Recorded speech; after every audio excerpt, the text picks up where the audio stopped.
히브리서 4장 8절입니다.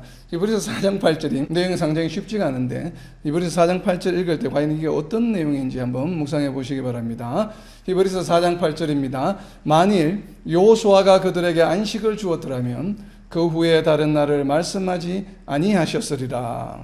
지금 히브리 기자가 여호수아가 그들에게 안식을 주었더라면 이라고 이야기하고 있는데 여기에서 그들은 누구이겠습니까?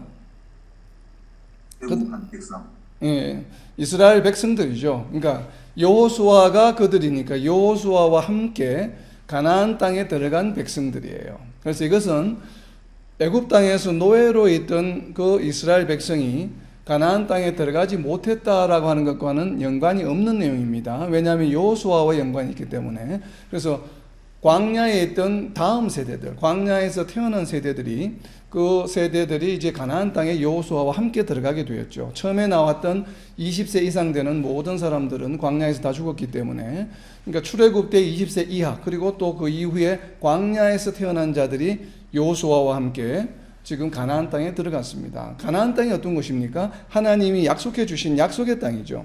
그런데 그 약속의 땅에 들어가게 되면 하나님과 함께 동행하면서 원래는 안식을 누리는 것이 마땅한데, 그런데 그들에게 안식이 온전하게 주어지지 않았습니다. 왜 그렇습니까? 안식이 주어지지 않았다고 하는 것은 우리가 여호수아서 뒤에 이어지는 사사기를 보면 알 수 있죠. 계속 불순종하고 또 많은 고초를 당하고 또 사사를 보내주셔서 회복하게 되면 또 조금 지나다가 또 불순종하게 되고 또 다른 외세에 의해서 굉장히 고통을 겪게 되는 그러한 과정이 약 한 수백 년, 300~400년간 또 흘러가게 됩니다. 그것이 바로 사사기의 기록 내용인데, 자, 그것을 보더라도 그들에게 안식이 온전히 주어지지 못했습니다. 그렇기 때문에 그 후에, 여기에서 그 후는 언제를 말할까요? 언제 이후입니까? 다른 날을 말씀한 그 때예요. 그러니까 그 후라고 하는 것은 언제인가 하면 바로 다른 날을 말씀한 그 때입니다. 그렇다면 다른 날을 말씀하지 아니하셨으리라 할 때 이 다른 날은 무엇을 말합니까? 이 다른 날은, 자, 다른 날 옆에다가 적어 놓으세요. 바로 시편 95편 7절에 나와 있는 내용이에요. 여기서 다른 날은 무엇인가 하면 시편 95편 7절입니다. 시편 95편 7절에 보면 그는 우리의 하나님이시요 우리는 그가 기르시는 백성이며 그의 손이 돌보시는 양이기 때문이라 너희가 오늘 그의 음성을 듣거든. 아멘. 여기서 말하는 바로 히브리서 4장 8절에서 말하는 다른 날은 시편 95편 7절에는 오늘을 말해요. 오늘.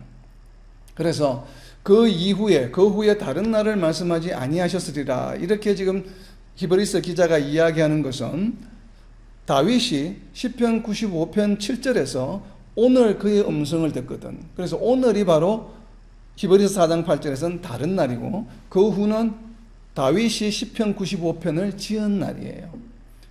그러니까 그 후에 다른 날을 말씀하지 아니하셨으리라. 그러니까 여호수아와 더불어 들어간 이스라엘 민족에게 여호수아가 가나안 땅으로 인도해 주었기 때문에 온전히 안식이 주어지고 영원한 안식이 완성되었다고 한다면 이후에 다윗이 시편에서 오늘 그의 음성을 듣거든, 오늘 그의 음성은 오늘 하나님의 음성을 듣거든, 이러한 시를 적을 필요가 없었다라고 하는 이야기를 히브리 기자가 하는 이야기입니다. 이것을 다르게 표현하면 무슨 이야기인가 하면 여호수아의 역할, 이스라엘 민족을 약속의 땅으로 인도한 여호수아의 역할보다 지금 예수님의 역할이 훨씬 더 위대하다라고 하는 것을 비교해서 지금 설명하기 위한 것 중에 하나예요. 그리고 또 더불어서 무엇인가 하면 안식에 대한 정확한 개념을 설명하기 위함이에요.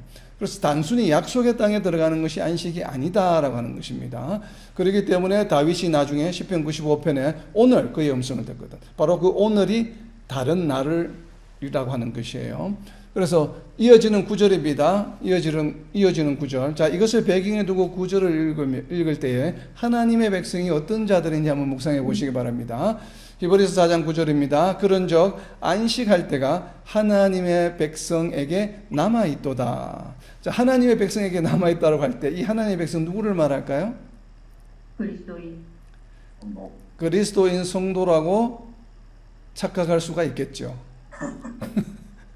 자, 그러면 성도라고 하든지 믿는 자들이라고 했을 텐데 히브리 기자가 잘 쓰지 않는 표현이에요. 하나님의 백성을. 성도를 하나님의 백성이라고 신약 성경에서는 잘 부르지 않습니다. 믿는 자들 보통 이렇게 많이 이야기를 하지. 그래서 하나님의 백성이라고는 구약에 있는 백성들을 말하는구나. 자, 8절을 제가 염두에 두라고 그랬죠. 8절의 이야기가 무슨 이야기라고 했습니까? 요수아와 함께 가나안 땅에 들어갔던 이스라엘 백성들이 영원한 안식을 얻지 못했어요. 그래서 결국은 몇백 년 후에 시편을 통해서 다윗이 시편 95편에서 오늘 하나님의 음성을 듣거든, 그의 음성을 듣거든이라고 다시 이야기했습니다. 바로 이와 같이 아직도 오늘, 그러니까 여호수아와 함께 들어갔던 이스라엘 민족 이후로 계속 지금 다윗이 시편을 쓸 때까지 존재했던 모든 이스라엘 민족과 더불어서 또 오늘 또 다윗이 시를 쓴 그때에도 시편 95편이 작성이 된 그때에도 음성을 듣지 못했죠. 그래서 결국은 나중에 예수님이 오셨을 때 바로 예수님의 음성을 듣게 되는데, 그러니까 예수님이 오셔서 예수님의 초림으로 인해서 예수님이 오셨음을 복음 전거를 하시는 그 음성을 들을 때까지 존재했던 모든 이스라엘 백성들이에요. 이것이 바로 하나님의 백성입니다. 그리고 좀 더 넓게 본다라면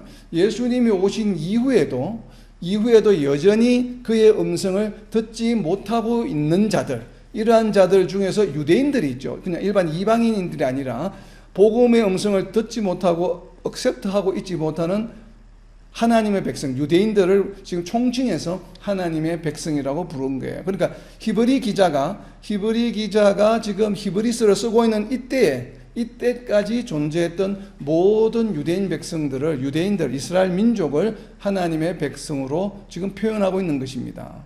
그러니까 지금 히브리 기자는 그래서 그들에게는 물론 구약에서 선택받은 하나님의 백성이긴 하지만 아직도 너희가 안식에 들어갈 일이 남아있다라고 하는 이야기예요. 이것을 다르게 표현하면 바로 예수님을 구주로 그리스도로 받아들이는, 또 그의 음성을 듣는 그러한 것이 여전히 남아있다라고 하는 것입니다. 자, 이와 대비해서는 히브리서 4장 10절을 읽을 때는 방금 이야기한 아직도 복음의 말씀을 받아들이지 않는 자들과는 반대되는 이야기예요. 방금은 8, 9절은 아직도 복음을 받아들이지 않은 하나님의 백성, 즉 유대인들에 대한 이야기고, 그리고 4장 10절에는 복음을 받아들인 유대인들에 관한 이야기예요. 그래서 여기에서 4장 10절은 어떤 이야기를 하고 있는지 한번 묵상해 보시기 바랍니다. 4장 10절입니다.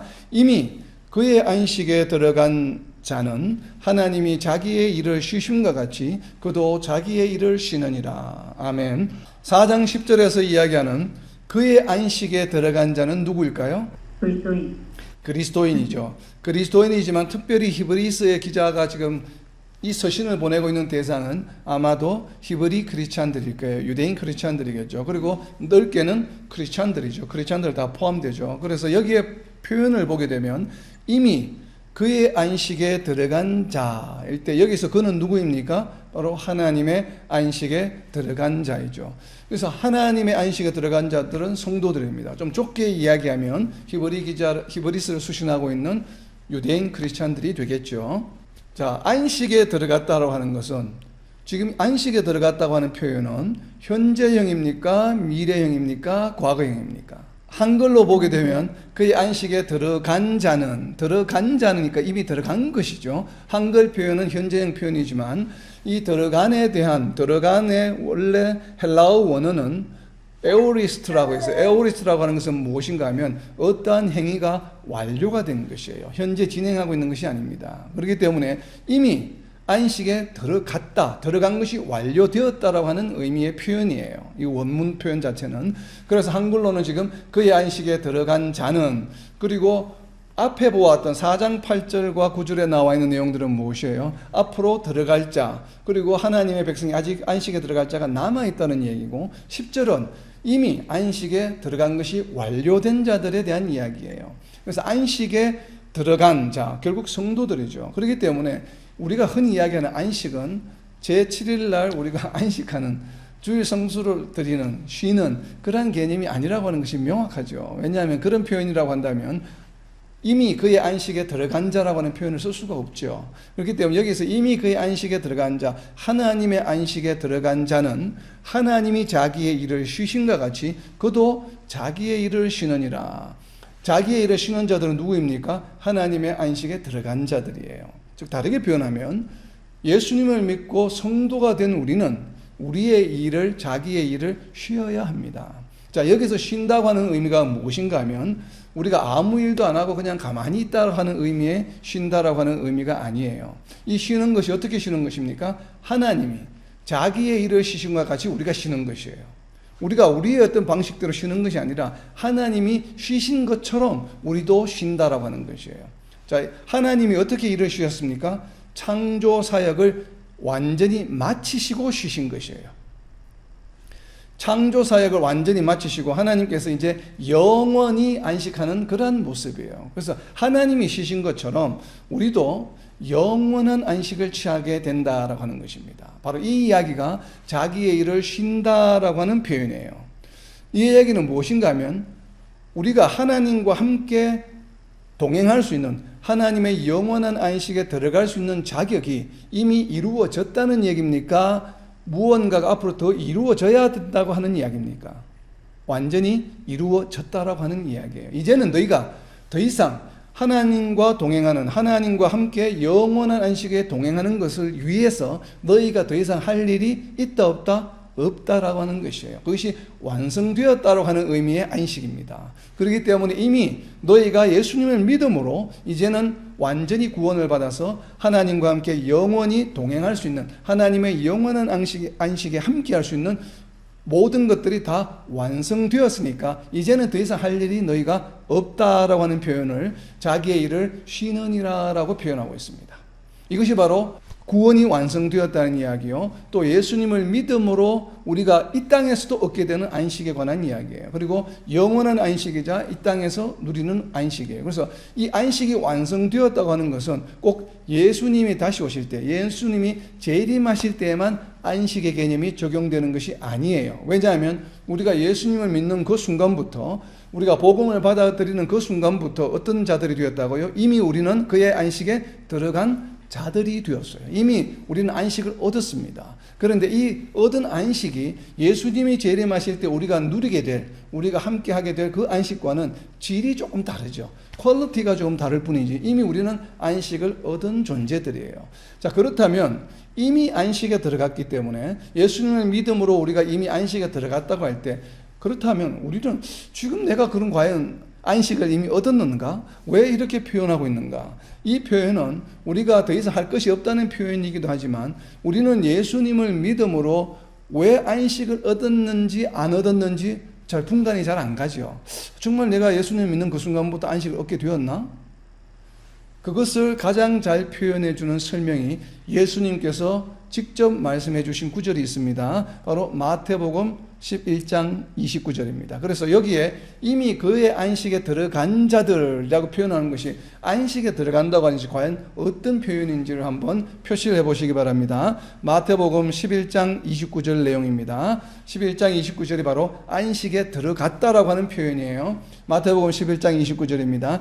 나는 마음이 온유하고 겸손하니 나의 멍에를 메고 내게 배우라. 그리하면 너희 마음이 쉼을 얻으리니. 아멘. 예수님이 해주신 말씀이에요. 마음의 쉼이 바로 무엇입니까? 안식이죠, 안식. 이 안식을 어떻게 얻을 수 있다고 이야기합니까? 예수님의 멍에를 함께 메고 갈 때에 우리는 마음의 안식을 얻을 수 있습니다. 그런데 예수님의 멍에를 함께 맬 수 있는 자들은 누구입니까?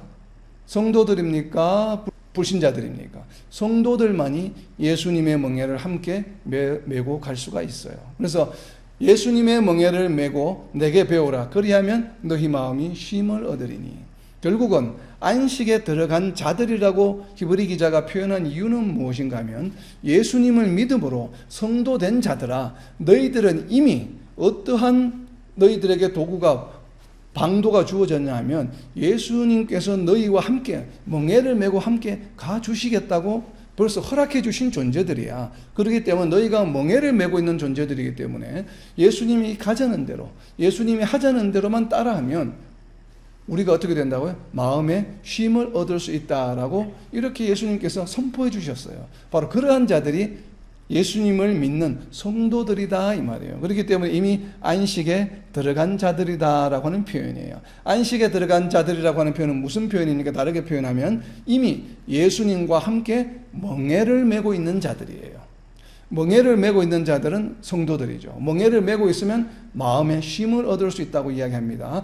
이것을 바울 사도는 조금 다르게 표현했습니다. 예수님께서는 나와 함께 멍에를 메라 이렇게 표현하셨고, 바울 사도는 조금 다르게 표현했어요. 어떻게 표현하고 있냐면 갈라디아서 2장 20절입니다. 멍에를 메고 있는 것, 예수님과 함께 동행하는, 예수님이 하자는 대로 그냥 따라가기만 하는 그러한 삶이 어떠한 것인지 바울 사도는 갈라디아서 2장 20절에서 이렇게 표현하고 있습니다. 내가 그리스도와 함께 십자가에 못 박혔나니 그런즉 이제는 내가 사는 것이 아니요 오직 내 안에 그리스도께서 사시는 것이라. 이제 내가 육체 가운데 사는 것은 나를 사랑하사 나를 위하여 자기 자신을 버리신 하나님의 아들을 믿는 믿음 안에서 사는 것이라. 어떤 삶이라고 이야기하고 있습니까? 내 안에 계신 예수 그리스도가 내 삶을 살아가는 것이다. 다르게 표현하면 예수님의 멍에를 메고 살아가는 표현을 이렇게 다르게 표현하고 있습니다. 내 안에 예수 그리스도가 있는 것과 예수님과 내가 나란히 멍에를 해서 한 몸이 되어서 가는 것과 같은 표현이죠. 이것을 바울 사도는 조금 풀어서 설명하고 있는 것입니다.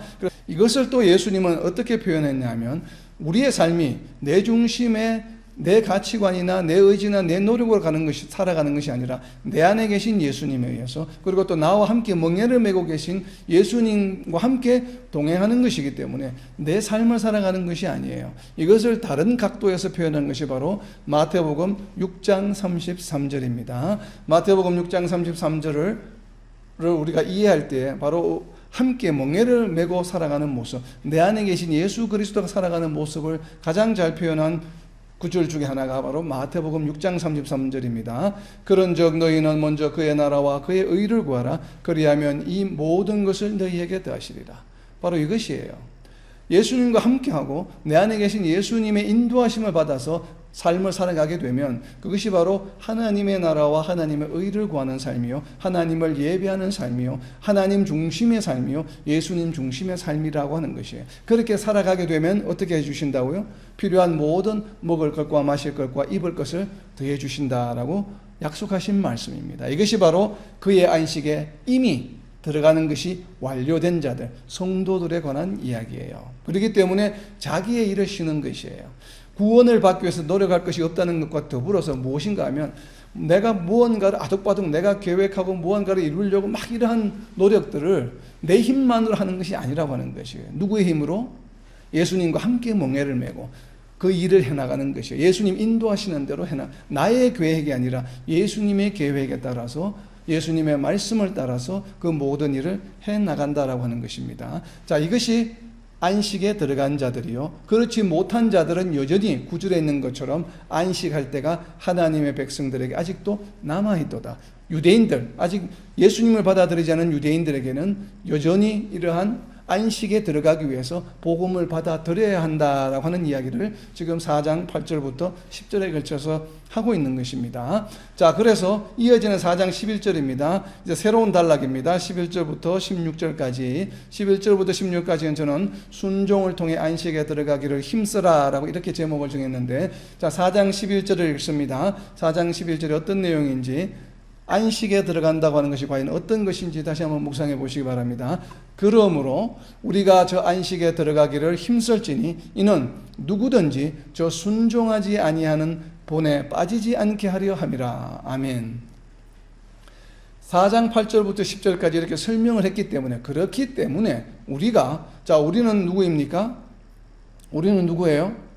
지금 히브리 기자를 포함한 지금 예수님을 믿는 자들이죠. 그런데 조금 전에 이야기한 것처럼 우리가 안식에 들어간 자들은 자기 일을 할 것이 없다고 했는데, 다시 4장 11절에는 저 안식에 들어가기를 힘쓸지니라고 이야기하고 있습니다. 저 안식에 우리가 이미 들어간 자들인데 왜 안식에 들어가기를 힘써야 할까요? 그것은 바로 우리가 방금 알아본 예수님의 다른 표현, 마태복음 11장 29절에 바로 그 답이 있습니다. 마태복음 11장 29절을 우리가 다시 한번 읽게 되면 나는 마음이 온유하고 겸손하니 나의 멍에를 메고 뭘 하라고 이야기합니까? 나의 멍에를 메고 내게 배우라. 그리하면 너희 마음이 쉼을 얻으리니. 자, 쉼을 얻는 데는 단순히 멍에만 베고 있다고 해서 얻어지는 것이 아니에요. 무엇이 또 하나 더 있습니까? 내게 배우라라고 하는 것이요. 자, 멍에를 메고 있다는 것은 무슨 의미입니까? 멍에가 어떤 거예요?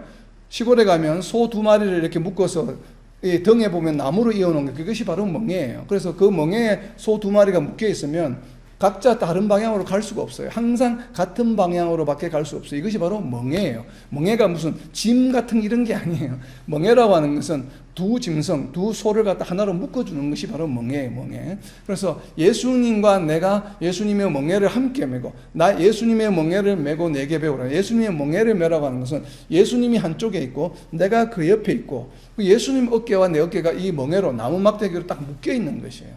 그렇다는 얘기는 예수님이 왼쪽으로 간다고 하면 우리는 어디로 가야 됩니까? 우리도 함께 예수님과 더불어 왼쪽으로 가야 되겠죠. 예수님은 왼쪽으로 가려고 하는데 우리가 오른쪽으로 가려고 하면 어떻게 되겠어요? 안 되겠죠. 움직이지 못하게 되겠죠. 그래서 예수님이 앞으로 가면 우리도 앞으로 가고, 예수님이 뒤로 가면 우리는 뒤로 가고, 예수님이 멈추면 우리도 멈추고, 또 전진하면 우리도 전진하는 것. 이것이 바로 뭐예요? 예수님이 하는 대로 우리가 뭘 하는 얘기입니까? 뭘 한다는 얘기예요? 따라한다는 얘기예요. 이것을 다르게 표현한 것이 히브리 기자는 무엇으로 표현하고 있습니까? 순종이다 이 말이에요. 자, 순종 옆에다가 멍에를 메는 것이라고 적어 놓으세요. 이 순종이라고 하는 것은 무엇인가 하면, 저 순종하지 아니하는 자들은 무엇인가 하면 예수님이 왼쪽으로 가려고 하는데 오른쪽으로 가려고 하는 자들을 말해요. 예수님의 복음의 말씀을 받아들이지 않아요. 그래서 순종한다고 하는 것은 예수님과 함께 멍에를 메고 함께 예수님이 하자는 대로 순종하는 것을 바로 말해요. 멍에를 맨다고 하는 것은. 그렇기 때문에 안식에 들어간 자들은 무엇인가 하면 예수님과 함께 멍에를 맨 자들이요, 더불어서 멍에를 메고서 예수님과 함께 동행하는 자들이에요. 근데 동행하기 위해서 뭘 해야 됩니까? 예수님으로부터 배워야 된다는 거죠. 자, 그렇다면 멍에를 메고 함께 움직이는데, 그러면 실제로 우리는 지금 예수님과 함께 멍에로 함께 메어진 자들입니다. 그렇다면 우리가 지금 멍에가 눈에 보입니까? 우리가 지금 예수님과 우리가 어떻게 지금 무엇으로 이렇게 함께 묶여 있어요? 바로 안식에 들어간 자들은 나의 멍에를 메어야 되는데, 나의 멍에를 맨다고 하는 것은 무엇을 말해요? 바로 말씀이죠, 말씀. 그래서 알 수 있는 게 바로 마태복음 11장 29절에 있죠. 나의 멍에를 메고 뭘 하라고 그럽니까? 내게 배우라라고 하잖아요. 멍에를 메고 내게 배우라고 할 때 배움의 대상이 무엇이겠습니까? 예수님의 말씀이에요. 그래서 예수님의 말씀이 바로 뭐예요? 멍에예요. 예수님과 내가 지금 어떻게 묶여 있습니까? 말씀으로 내가 예수님께 묶여 있는 것이에요. 우리가 눈에 보이는 이런 막대기로 묶여 있으면 참 좋겠죠. 내 의지 그냥 항상 따라다니겠지만 지금 우리의 상황은 그러지 않아요. 예수님은 영적으로 우리와 함께 묶여 있습니다. 무엇을 통해서 묶여 있습니까? 바로 예수님의 말씀으로 우리를 묶고 계시다고 하는 것이에요. 그래서 우리가 말씀을 매일 묵상해야 되는 이유입니다. 예수님의 멍에를 메기 위해서 날마다 말씀을 묵상해야 합니다. 말씀을 내가 다 안다, 예전에 공부한 적이 있다, 그래서 이제는 안 해도 된다, 이것이 아니에요. 예수님과 멍에를 메는 것은 우리가 일평생 예수님 앞에 가는 그날까지 하루도 빼지 않고, 하루가 아니라 시시때때로 모든 시간 항상 예수님과 함께 멍에를 메고 있어야만 합니다. 그것이 바로 무엇인가 하면 말씀으로 예수님께 완전히 묶여 있어야 된다고 하는 것이에요. 그래서 예수님이 내게 배우라라고는 표현을 쓰는 것입니다.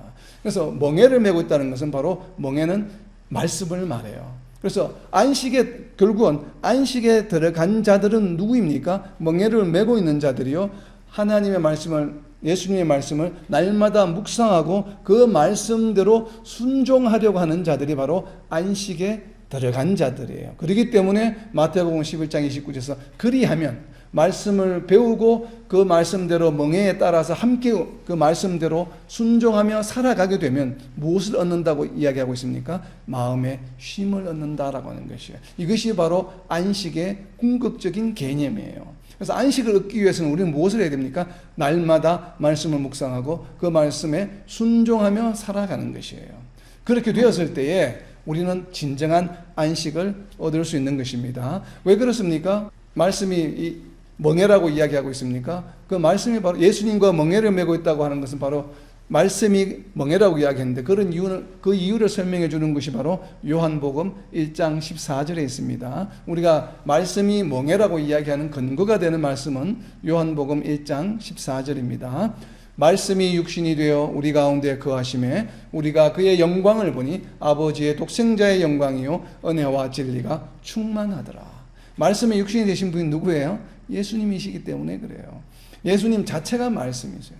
그렇기 때문에 나의 멍에를 메고 배우라고 하는 것은 바로 말씀이 육신이 되신 분이 예수님이시기 때문에 말씀이 바로 그 멍에의 역할을 한다라고 하는 것이죠. 자, 이 말씀을 이해하게 되면 안식에 들어간다고 하는 것을 다르게 표현하면 예수님의 멍에를 메고 함께 순종하는 것인데 배워서 그것이 결국은 다르게 표현하면 예수님의 말씀을 굳게 붙들고 그 말씀 한마디 한마디를 전부 내가 믿고 그 말씀을 순종하고 생활 속에서 실천하는 것이 바로 안식에 들어간 자구나. 바로 이러한 배경이 있기 때문에 히브리서 4장 12절과 13절이 이어지는 것입니다. 그것을 이해하지 못하면 갑자기 뜬금없이 안식에 관한 이야기하다가 갑자기 말씀에 관한 이야기가 느닷없이 히브리서 4장 12절에 나옵니다.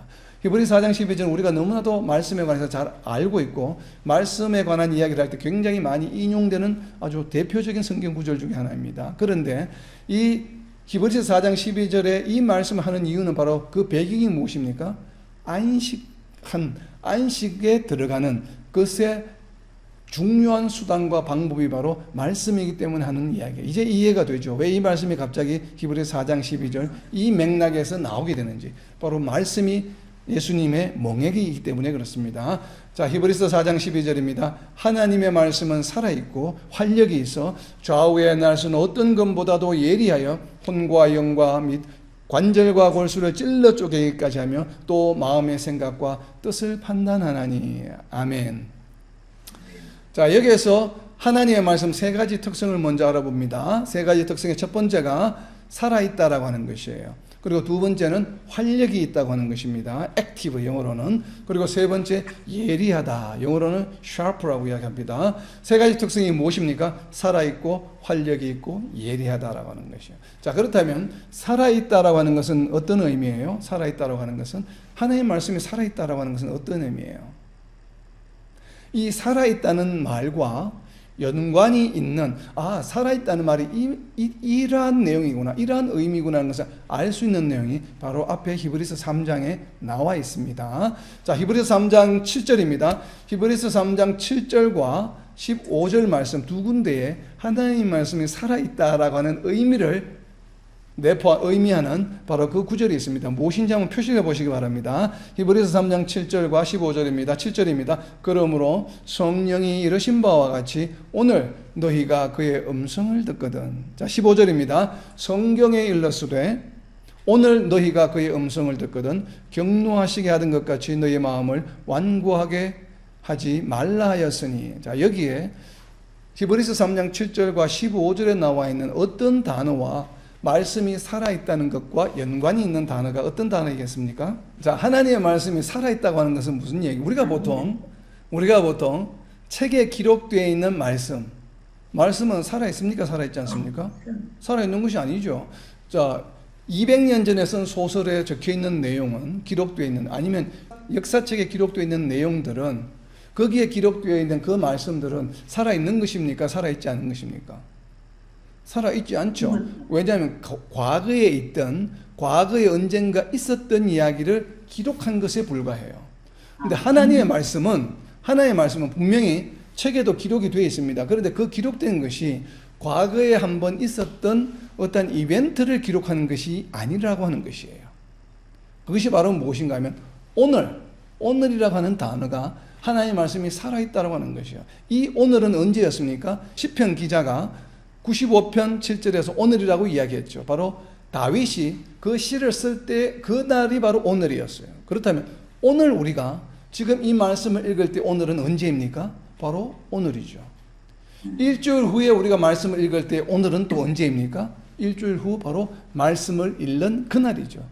그리고 하나님의 말씀은 내가 언제 하나님의 말씀을 듣느냐에 따라서 바로 그날이 오늘이에요. 한 달 전에 복음을 전해 들은 사람은 바로 한 달 전 복음을 들은 날이 오늘이고, 그리고 1년 후에 아직 예수님을 믿지 않고 있지만 1년 후에 복음을 듣고서 예수님을 믿게 되면 그 개인에게는 바로 그날이 오늘이 되는 것이에요. 그래서 오늘 그의 음성을 듣거든이라고 하는 표현은 하나님의 음성을 듣는 바로 그날이에요. 근데 그날이 우리가 달력에서 말하는 날짜가 정해진 한 날짜가 아니죠. 그건 언제입니까? 우리가 말씀을 듣는 모든 날이 바로 오늘이에요. 그렇기 때문에 하나님의 말씀은 역사책에 기록되어 있는 내용처럼 그냥 어떤 이벤트로서 한번 기록된 말씀이 아니라고 하는 것이에요. 그래서 말씀이 살아있다라고 표현합니다. 왜냐하면 그 말씀을 듣는 모든 날이 오늘이기 때문에. 그래서 말씀은 영원히 살아있는 존재다라고 하는 바로 그러한 것이 살아있다라고 하는 표현이에요. 말씀이. 그래서 활력이 있고 예리하다라고 하는 표현은 뒤에 나오는 찔러 쪼갠다라고 하는 말씀의 두 가지 역할과 서로 연관이 있기 때문에 거기에서 함께 설명을 하겠습니다. 자, 말씀의 역할 두 가지는 바로 이어지는 후반부에 나오는 이야기입니다. 말씀은 어떤 역할을 합니까? 찔러 쪼개기까지 하고 그리고 마음과 생각과 뜻을 판단합니다. 찔러 쪼개는 것과 판단하는 역할을 말씀이 합니다. 그럼 찔러 쪼개는 것의 대상은 무엇입니까? 혼과 영과 및 관절과 골수예요. 그리고 판단의 대상이 되는 것은 무엇입니까? 마음의 생각과 뜻이에요. 자, 앞에 나와 있는 찔러 쪼개는 것의 대상은 혼과 영과 관절과 골수이기 때문에 우리가 생각하는 것과 그 다음에 관절과 골수니까 움직이는 모든 행동과 생각하는 것이 모든 것이 다 포함해서 찔러 쪼개기까지 한다는 것은 결국 찔러 쪼갠다고 하는 것은 무슨 얘기인가 하면 모든 것이 낱낱이 다 어떻게 된다는 얘기입니까? 밝혀진다, 드러난다, 모든 것이 평가받을 대상이 된다, 다 알려진다는 얘기예요. 찔러 쪼갠다는 것은 찔러서 쪼개기까지 한다고 그러잖아요. 이 얘기는 모든 것을 낱낱이 다 안다는 표현이에요. 그래서 찔러 쪼갠다는 표현을 우리가 좀 유추해 볼 수 있는 구약의 어떤 행위들이 있는데 그 행위가 바로 무엇인가 하면 레위기에 나와 있는 번제를 드리는 장면을 우리가 알 수 있습니다. 우리가 번제를 드릴 때 죄를 지은 자들이 염소나 소나 양이나 자기가 지은 죄에 따라서 거기에 해당하는 동물들을 가지고 오게 되죠. 그런 동물들을 가지고 오게 되면 우리가 대제사장이 동물을 태우잖아요. 태워서 죄사함을 받는 그런 과정을 바로 우리가 대속함을 받는 과정이잖아요. 구원받는 과정과 동일한 구약에서의 죄사함을 받는 과정인데 여기서 중요한 것은 살아있는 짐승을 가지고 오죠. 죽어있는 짐승을 가지고 오지 않거든요. 온전한 짐승을 가지고 와서 그 짐승을 누가 죽이느냐 하면 죽이는 것은 대제사장이 하는 역할이 아니에요. 대제사장은 그 고기를 불태우기만을 합니다. 그렇다면 살아있는 그 동물을 죽이고 나서 그 다음에 태우기 위해서 어떻게 되면 잘라야 되죠. 그것이 바로 찔러 쪼개는 것이에요. 동물을 완전히 분해를 합니다. 우리가 이게 도살을 하는 것처럼. 왜냐하면 그래야 태우니까. 근데 그 태울 때마다 이것은 그 유대인 전통에서 나오는 설명인데 내가 만약에 이 손으로 무슨 죄를 지었으면 동물에서는 발이 4개가 있잖아요. 그럼 손에 해당하는 부분을 자르면서 자기의 죄를 갖다 고백한다는 것이에요. 그러니까 무슨 다른 죄를 지었으면 발이 무슨 죄를 지으면 다리를 자르면서 그 죄를 그래서 동물들을 각각을 분해하면서 계속 자기의 죄를 고백합니다. 회개합니다. 그러면서 이제 동물을 자르게 되면 그럼 그 동물을 자르면서 자기 죄가 그 잘라진 동물에게 다 전가가 되는 것이에요. 그렇게 되면 그것을 대제사장이 가져다가 번제에 이렇게 태웁니다. 이것이 바로 동물을 분해하면서 칼로 찔러서 쪼개던 작업들이에요. 그렇다면 여기서 말하는 찔러 쪼갠다는 것은 바로 무엇이에요? 찔러 쪼갠다고 하는 것은 우리가 삶을 살아가면서 행하는 모든 행위들, 죄와 같은 것들이 말씀에 의해서 다 스크린된다, 걸러진다라고 하는 것이에요. 찔러 쪼갠다고 하는 의미는 낱낱이 드러난다는 것이에요. 완전히 분해해서 우리가 한 모든 행위들이 적나라하게 모든 것이 다 드러난다라고 하는 표현을 찔러 쪼갠다라고 이렇게 표현하고 있습니다. 결국은 우리의 잘잘못이 모든 것이 결국은 다 드러나게 된다는 것이에요. 그래서 우리의 생각과 행동이 판단하게 돼요. 그렇기 때문에 이 살아있는 말씀, 활력 있는 말씀, 예리한 말씀으로 우리는 무엇을 해야 됩니까? 우리가 하는 모든 행동들을 전부 찔러 쪼개서 비교해 봐야 되는 것이에요. 이 말씀에 맞나? 정말 내가 이렇게 하는 것이 맞나? 이것을 정말 산산히 분해해서 모든 것들, 손이 하는 행동, 발이 하는 행동, 내 마음에 있는 모든 생각과 행동들을 철저하게 하는 것이 바로 찔러 쪼갠다 말씀이다라고 하는 것입니다. 그렇기 때문에 말씀이 어떤 도구의 역할을 합니까? 우리의 행동을 모든 것을 점검하고 우리가 잘못된 길로 가지 않도록 올바른 길로 가도록 인도해 주는 역할을 말씀이 하게 되는 것이죠. 이것이 바로 찔러 쪼개고 판단하는 역할입니다. 우리를 심판하기 위한 것이기도 하겠지만 심판한다는 것 표현보다는 우리를 하여금 올바른 길로 가도록 인도해 주는 역할을, 비교해 주는, 스크린해 주는 역할을, 경계의 역할을 해주는 것이 바로 말씀이다라고 하는 것이에요. 그래서 바울 사도는 디모데후서 3장 16절과 17절에서 하나님의 말씀을 이렇게 정의하고 있죠. 디모데후서 3장 16절입니다. 모든 성경은 하나님의 감동으로 된 것으로 교훈과 책망과 바르게 함과 의로 교육하기에 유익하니 이는 하나님의 사람으로 온전하게 하며 모든 선한 일을 행할 능력을 갖추게 하려 함이라. 아멘. 하나님의 말씀은 성도들로 하여금 온전하게 하고 모든 선한 일을 행할 능력을 갖추게 할 수 있는 이유가 바로 무엇이에요? 그 말씀이 우리를 찔러 쪼개일 수가 있기 때문에 그렇습니다. 바로 그와 같은 이야기를 하고 있는 것입니다. 자, 그리고 이제 좌우의 날씬금이라고 아까 표현한 것은 바로 무엇인가 하면 크레이그 코에스트라고 하는 신학자는 좌우의 날씬금은 예수님 당시에 그리고 또 그 초대교회 당시에 로마 군인들이 가지고 다니던 칼이 한 1피트 정도, 한 30-40cm 정도 되는 칼인데 그것이 양면으로 되어 있는 칼이에요. 양칼이에요. 그렇기 때문에 그것이 굉장히 유대인들에게 또 크리스찬들에게 두려움의 대상이었습니다. 왜냐하면 핍박의 도구였기 때문에. 그래서 그것보다도 더욱 강한 것이 바로 하나님의 말씀이다. 그러니까 로마 군인들의 검보다도 더 강한 것이 성도들에게는 하나님의 말씀이다. 그리고 모든 핍박을 이겨낼 수 있는 것. 로마 군인들은 비록 칼로 우리를 핍박하지만 그 칼을 핍박을 우리가 막아내고 그것을 이겨낼 수 있는 것은 바로 우리를 위로해 주시고 우리를 담대하게 해주시는 하나님의 말씀이다라고 하는 의미가 또 거기에 들어 있습니다. 자, 이러한 것을 이제 염두에 두고 4장 12절 말씀을 두고 4장 13절로 넘어갑니다. 4장 13절. 지으신 것이 하나도 그 앞에 나타나지 않음이 없고 우리의 결산을 받으실 이의 눈앞에 만물이 벌거벗은 것 같이 드러나느니라. 자, 이거 이야기는 바로 4장 12절 방금 이야기했던 하나님의 말씀이 바로 우리의 모든 것을 찔러 쪼개기까지 한다라고 하는 것의 부연 설명입니다. 그렇기 때문에 지으신 것이 하나도 하나님 앞에 나타나지 않음이 없어요. 그렇기 때문에 말씀으로 철저하게 모든 것을 다 우리가 분해하고 해부하고 검증해야 된다고 하는 것입니다. 자, 우리의 결산을 받으실 이의 눈앞에 만물이 벌거벗은 같이 드러나느니라. 이 우리의 결산은 무엇을 의미합니까? 그러니까 결국은 우리가 한 모든 행동들이 결국은 어떻게 된다고요? 나중에 다 우리가 예수님 앞에 섰을 때 그 모든 것들이 다 드러나게 되어 있다라고 하는 것이에요. 드러나지 않은 것이 없어요. 우리가 숨길 것이 아무것도 없어요. 모든 것이 다 예수님 앞에 섰을 때, 예수님이 재림하실 때 성도라 할지라도 우리의 모든 행위들이 예수님 앞에 다 드러나게 되어 있다라고 하는 것입니다. 자, 그것이 어디에 나와 있냐면 로마서 14장 10절에 있습니다. 로마서 14장 10절입니다. 네가 어찌하여 네 형제를 비판하느냐? 어찌하여 네 형제를 업신여기느냐? 우리가, 여기서 우리는 누구입니까? 바울 사도가 말하는 우리는 자신을 포함한 성도들이죠. 우리가 다 하나님의 심판대 앞에 서리라. 성도들도 하나님의 심판대 앞에 서게 됩니다. 우리가 계시록을 배우면서 공부했죠. 하나님의 심판대 앞에 서게 됩니다.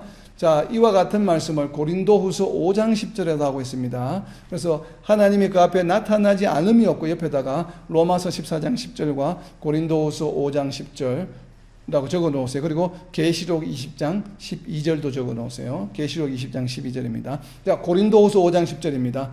조금 전에 로마서 14장 10절에서는 하나님의 심판대 앞에 선다. 우리가 다 그렇게 표현하고 있고 고린도후서 5장 10절입니다. 이는 우리가 다 반드시 그리스도의 심판대 앞에 나타나게 되어 각각 선악간에 그 몸으로 행한 것을 따라 받으려 함이라. 자, 여기에서 우리는 누구입니까? 바울 사도가 이야기하는 우리는 자신을 포함한 고린도 교회 성도들이에요. 우리가 어떻게 된다고요? 단순히 하나님의 심판대 앞에 서는 것만이 아니에요. 무엇이라고 이야기하고 있습니까? 반드시 그리스도의 심판대 앞에 나타나게 되어 무엇을 한다고요? 선악간에. 선은 뭡니까? 우리가 선한 행동을 하는 것. 하나님 말씀대로 잘 순종한 것. 선한 행동뿐만 아니라 무엇도 악한 행동도. 그러니까 선악간에 그 몸으로 행한 것을 따라 우리가 행한 모든 것, 악한 행동, 선한 행동 모든 것들이 다 어떻게 된다고요? 행한 것을 따라 받으려 함이라. 그리스도 심판대 앞에 성도들도 우리가 행한 모든 것들을 감출 것이 하나도 없다라고 하는 것이 바로 히브리서 4장 13절에 그 앞에 나타나지 않음이 없고 할 때 그는 누구이겠습니까? 이제 방금 우리가 살펴본 두 구절을 보게 되면 그는 누구입니까? 그 앞에 나타나지 않음이 없고 하나님과 예수님이겠죠. 왜냐하면 하나님의 심판대와 그리스도의 심판대이기 때문에. 하나님의 심판대이지만 그 심판대에 심판하는 주관하는 자는 누구인가 하면 예수님이시죠. 그렇기 때문에 하나님의 심판대라고 이야기하기도 하고 그리스도의 심판대라고 우리가 이야기합니다. 자, 우리 그러면 이렇게 선악간의 그 몸으로 행한 것이 모든 것이 어디에 다 기록이 되어 있습니까? 고린도후서 5장 10절에서 이야기하고 있는 이 모든 것들이 어디에 기록이 되어 있어요? 책들에 기록이 되어 있죠. 그것이 바로 계시록 20장 12절에 있습니다. 계시록 20장 12절 또 내가 보니 죽은 자들이 큰 자나 작은 자나 그 보좌 앞에 서 있는데 책들이 펴 있고 또 다른 책이 펴졌으니 곧 생명책이라 죽은 자들이 자기 행위를 따라 책들에 기록된 대로 심판을 받으니. 바로 이 말씀이 고린도후서 5장 10절 말씀이에요. 그리스도 심판대 앞에서 선악간의 그 몸으로 행한 것을 따라 받으려 함이니 무엇을 받는다는 얘기입니까? 기록된 대로 심판을 받으니. 그러니까 계시록 20장 12절에 보면 두 종류의 책이 있습니다. 생명책, 구원받은 자의 명단이 적혀있는 생명책이 있고 그리고 또 다른 책들이 있습니다. 이 책들에는 무엇이 적혀있냐면 선악간에 우리 몸으로 행한 모든 것들이 기록되어 있다라고 하는 것이에요. 그것에 따라서 우리는 심판을 받는다라고 하는 것입니다. 여기서의 심판은 구원받느냐 받지 않느냐 이야기가 아니에요. 성도들은 이미 생명책에 기록된 자들은 구원을 받습니다. 그런데 우리가 책들에 기록된 대로 잘못한 것들, 잘한 것들 이런 것들도 다 하나님에서 리뷰가 된다고 하는 것이에요. 그러한 내용입니다. 구체적으로 우리가 어떻게 되는지는 구체적으로 우리가 정확하게 알 수는 없지만 그러나 그 모든 것들이 다 결국은 하나님께 최종적으로 리뷰가 된다고 하는 것은 분명한 사실입니다. 왜냐하면 히브리 기자도 4장 13절에서 그렇게 이야기하고 있기 때문에 그렇습니다. 자, 이어지는 4장 14절입니다. 자, 4장 13절까지 이야기만을 듣게 되면 상당히 우리가 디프레스 됩니다. 우리가 물론 성도들이지만 항상 착한 일만 하고 살아갈 수는 없잖아요. 살아가지진 않잖아요. 때로는 하나님 보시기에 좀 못마땅한 일도 우리가 하게 되고 또 때로는 심지어 죄도 짓기도 하고 그렇게 되는데 야 이게 참 큰일 났다. 모든 것이 다 벌거벗은 것처럼 다 드러나고 나중에 결국 또 심판까지 받는다고 하는데 이런 걱정이 되잖아요. 걱정이 되기 때문에 4장 14절부터 이어지는 말씀은 바로 그러한 염려를 들어주는 위로와 권면의 말씀입니다. 자, 이러한 것을 배경을 두고 왜 갑자기 4장 14절에서 이런 이야기 하는지 바로 그 배경은 바로 제가 방금 드린 것처럼 위로해 주기 위해서 또 이렇게도 해주신다는 것이에요. 우리가 이러한 결산을 받을 수밖에 없는 존재이긴 하지만 또 그것과 더불어서 우리에게 주어진 무언가 다른 것이 또 있습니다. 그것이 무엇인가 하면 히브리서 4장 14절입니다. 그러므로 자, 결산을 받을 수밖에 없는 존재들이고 우리가 선악간 행한 모든 것들이 예수님 앞에 섰을 때 다 드러나는 존재이기 때문에 우리에게 큰 대제사장이 계시니 성천하신 이 곧 하나님의 아들 예수시라 우리가 믿는 도리를 굳게 잡을지어다. 아멘. 자, 여기서 큰 대제사장이라고 이야기하는 이유는 무엇입니까? 우리가 선악간 행한 일들이 있어요. 이미 책들에 다 기록이 되어 있어요. 지울 수가 없어요. 우리가 죄 지은 것을 물론 우리가 이제 회개하고 용서는 받지만 그래도 용서받은 죄도 다 기록이 이미 되어 있어요. 그런데 이런 것들이 나중에 다 리뷰가 된다고 하는 것이에요. 그럼 큰일 났네. 내가 죄 짓고 물론 회개했지만 어떡하지? 그런 염려를 하지 않아도 된다라고 하는 것이 바로 누가 계시기 때문에 우리에게는 누가 있습니까? 큰 대제사장이 계시는 것이에요. 이 큰 대제사장이 하시는 일이 무엇입니까? 바로 죄 사함을 받는 중보의 역할을 하시는 분이라고 하는 것이에요. 그렇기 때문에 너희가 염려하지 말라. 우리는 모든 것이 하나님을 믿고 예수님을 믿는 존재들이지만 선악을 행할 수 있는 존재들이고 또 그렇지만 그러나 너희가 염려하지 말라. 왜? 너희에게는 큰 대제사장이 계시지 않느냐. 그렇기 때문에 너희가 할 일은 오직 끝까지 우리가 믿는 도리를 굳게 잡는 것이다 라고 하는 것이에요. 믿는 도리는 무엇입니까? 예수님을 믿으면 죄사함을 받는다라고 하는 이 믿음의 도리를 굳게 잡으라고 하는 것이에요. 예수님을 믿는다고 하는 것은 무엇이에요? 우리가 죄인에서 의인으로 변화되는 것이죠. 죄인으로 죽을 수밖에 없는 존재가 영원한 구원을 얻는다는 그러한 것이 바로 예수님을 믿는다고 하는 의미잖아요. 예수님을 믿는다고 하는 것은 예수님이 우리의 대속물이 되어주셨다. 우리의 죄를 대속해 주셨다고 하는 것을 믿는 것이잖아요. 그것이 바로 믿는 도리를 굳게 잡는 것이에요. 그리고 더불어서 보충 설명을 합니다. 이 대제사장을 잡아야 되는 이유가 바로 무엇인가 하면 대제사장의 성품에 대해서, 캐릭터에 대해서 이야기하고 있습니다. 왜 우리가 대제사장을 붙들어야 하냐면 4장 15절입니다. 우리에게 있는 대제사장은 우리의 연약함을 동정하지 못하실 리가 아니요 모든 일에 우리와 똑같이 시험을 받으신 이로되 죄는 없으시니라. 우리가 대제사장이 있는 것을 굳게 믿고 또 예수님을 우리가 굳게 믿는 이유는 바로 무엇이에요? 대제사장님은 우리의 연약함을 동정해 주시는 분이야. 우리에 대해서 연민을 가지고 계시는, 우리를 긍휼히 여기시고 불쌍히 여기시는 분이라는 것이에요. 왜냐? 우리가 선악을 행할 수밖에 없는 연약한 존재이기 때문에.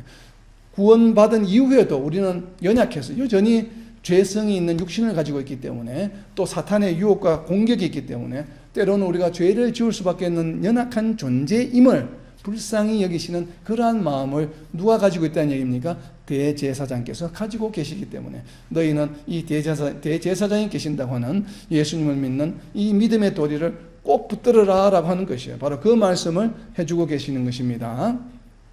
자, 정말 그런지, 정말 이 대제사장이 우리가 행한 선악간의 모든 일들이 우리가 좀 전에 살펴본 것처럼 계시록 20장에 있는 것처럼 책들에게 다 기록이 되어 있어 예수님의 심판대 앞에 서서 다 드러납니다. 그러면 우리가 섰을 때 내가 언제 몇 년 몇 월 며칠에 내가 악한 일을, 나쁜 일을 한 적이 있지, 죄 지은 것이 있지, 나중에 회개했지만 그것이 다 드러났어요. 그러면 지금 예수님이 앞에 심판대에 계시는 이 법정에서 내가 과연 나 혼자일까요?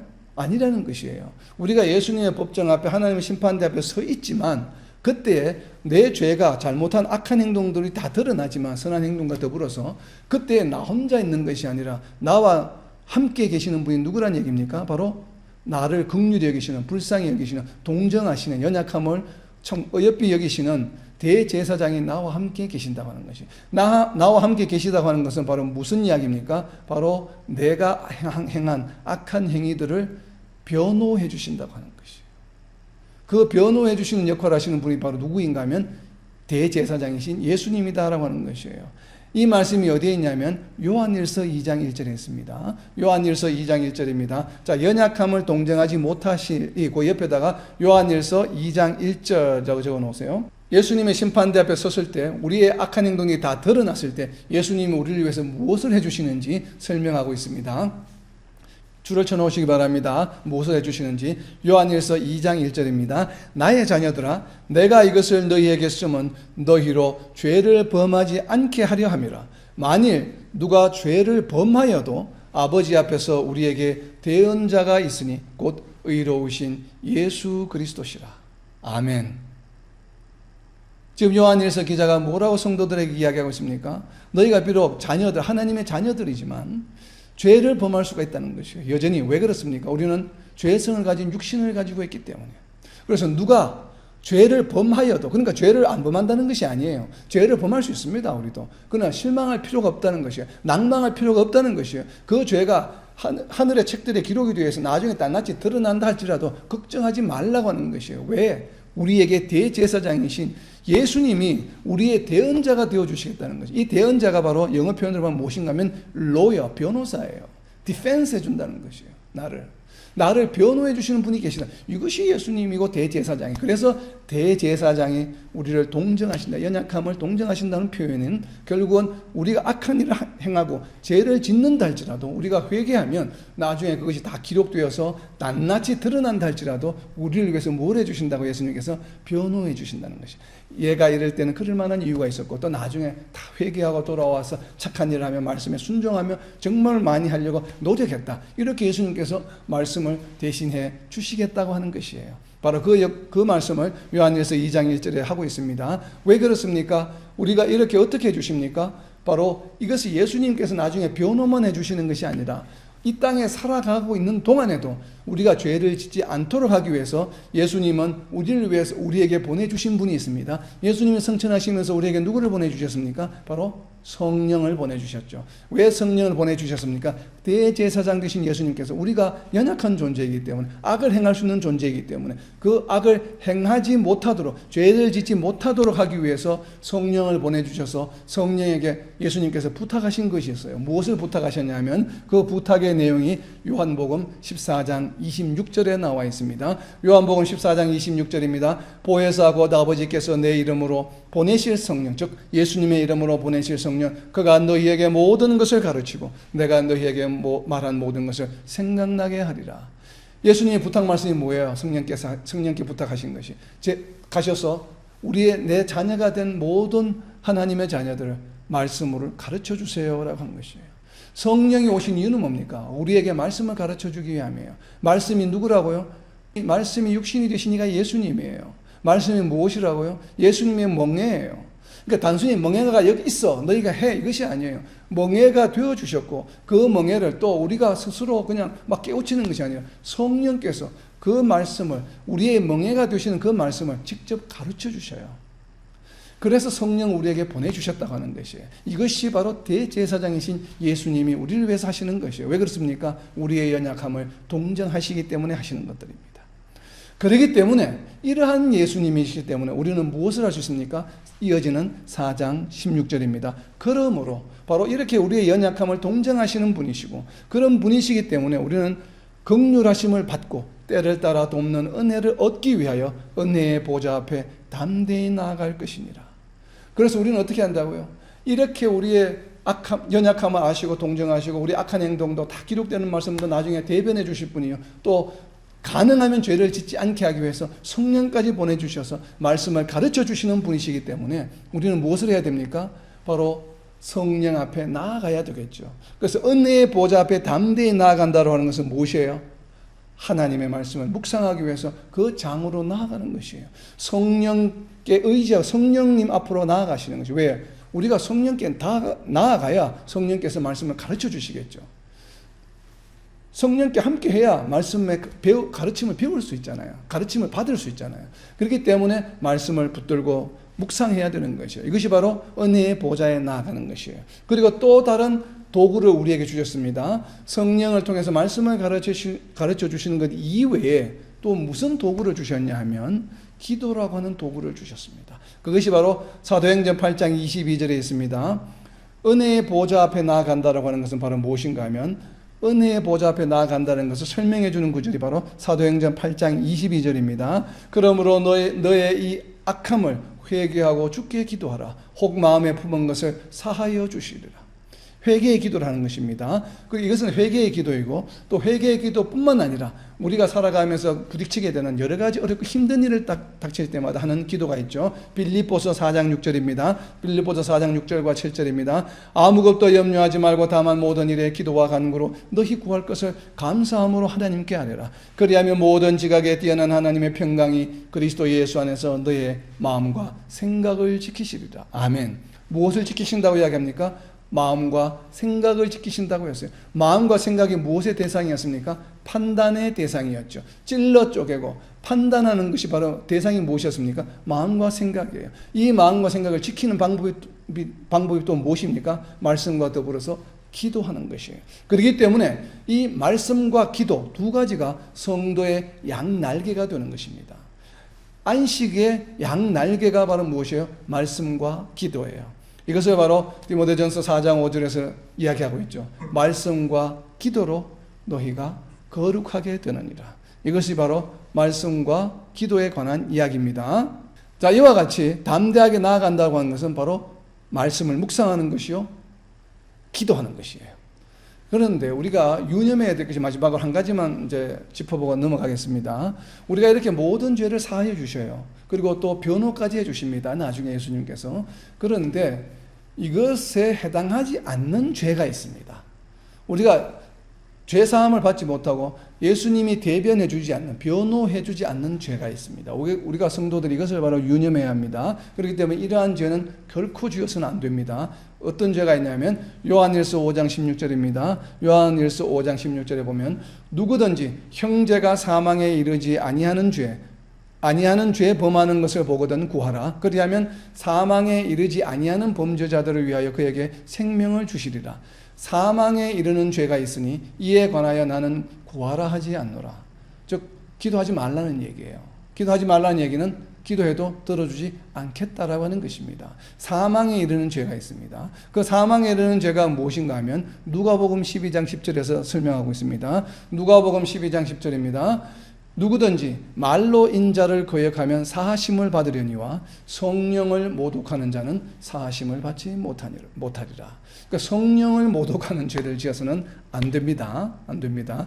자, 유사한 말씀이 어디에 있냐면 성령을 모독하는 것이 구체적으로 무엇인지를 또 설명하고 있는 것이 바로 마가복음 3장 28절입니다. 마가복음 3장 28절과 29절입니다. 내가 진실로 너희에게 이르노니 사람의 모든 죄와 모든 모독하는 일은 사하심을 얻되 용서함을 얻되 누구든지 성령을 모독하는 자는 영원히 사하심을 얻지 못하고 영원한 죄가 되느니라 하시니, 예수님이 하신 말씀이에요. 성령을 모독하는 자는 무엇이겠습니까? 우상 숭배하다는 것이겠죠. 배교하는 행위를 말합니다. 그렇기 때문에 우리는 끝까지 믿음을 잃지 않고 설사 우리가 연약해서 죄를 짓는다 할지라도 회개하고 돌아오면 됩니다. 왜? 우리를 동정하시고 우리를 불쌍히 여기시는 대제사장이신 예수님께서 마지막 날에 우리를 대언해 주시기 때문에 그렇습니다. 정말 이러한 복음에 정말 확신을 갖고 믿음을 갖고 그리고 날마다 이 예수님의 멍에를 메고 함께 나아가는, 그래서 말씀을 묵상하고 날마다 기도함으로 우리의 성화의 삶을 살아가며 승리하는 삶을 살아가는 저와 여러분 그리고 이 땅의 모든 하나님의 백성들이 되시기를 예수님의 이름으로 선포합니다.